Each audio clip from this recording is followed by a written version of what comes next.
Germany is the latest country to recognize the Armenian Genocide. It's a risky diplomatic move against Turkey, which is a major trading partner.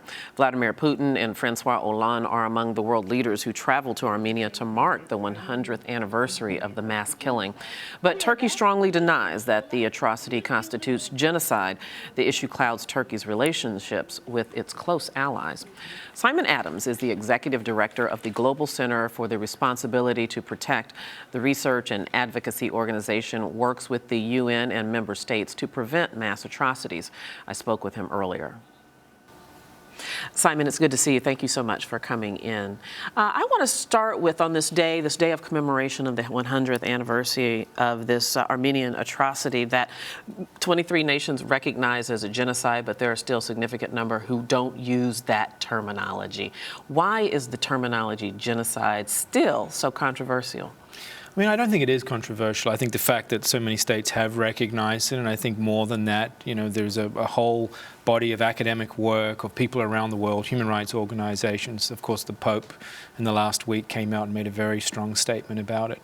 I think to the extent that there is a reluctance to use the terminology, it has more to do about trade and about vested interest than it has about recognition of historical truth. The center that you're with is calling for recognizing this for what it really is. Why is this a motivation for you?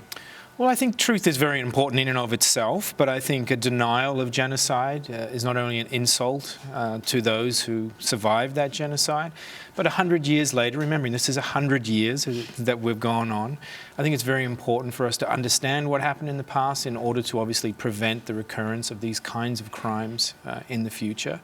And I understand in Turkey there's sensitivities around this. These happened during the Ottoman Empire, but I think it would be very beneficial for Turkey, not only in terms of its relationship with Armenia, but in terms of its ability to interact around these issues, that it's well past time that they recognize it was not just a tragedy, but actually a crime, and the crime of genocide. And paint the picture of what that crime is. The Turks, of course, have said that these are war casualties, sure. And perhaps some of them were just people that were deported.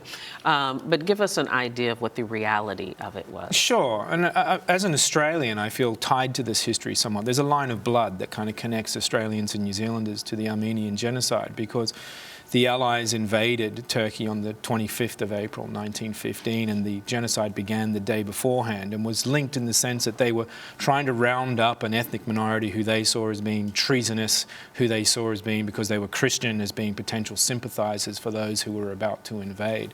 Some mass deportations took place, massacres took place, forcible conversion of people, abduction of women. And of course the remnants were forced on a death march into what is now Syria, where of course they continue to exist as an ethnic minority and are now caught between the crimes of the government of President Assad and those of ISIS and others. So it's a sad history that continues to live into the present. And I was just going to ask you, you telescoped the question I was going to ask you to parallel what happened 100 years ago to what continues to happen today. As you very aptly said, Syria is in the midst of a civil war that's been raging for years now, hundreds of thousands of refugees. If you will, draw the parallel and the significance of how what happened so long ago we still see in perhaps slightly different but significant ways today. Absolutely. I mean, the people, the Armenians who are in Syria today are literally, in many cases, the descendants of the survivors of 1915. And I think, you know, it's really interesting that Adolf Hitler in 1939 said, who, you know, speaks today of the annihilation of the Armenians.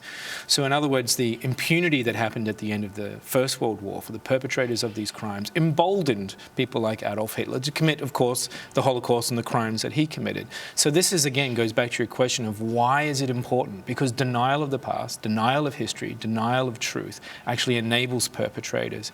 And yes, you're absolutely right. You know, the world needs to do more to help people in Syria today, and that's why my organization, rallying around this principle that was adopted in 2005 by all the world's governments of the responsibility to protect, says yes, we have a responsibility to protect people in Syria, and more should be done to help not only the Armenians but all Syrians who are suffering through the civil war. Finally, on this day that this tragedy, this atrocity is commemorated, what are the lessons that we should remember?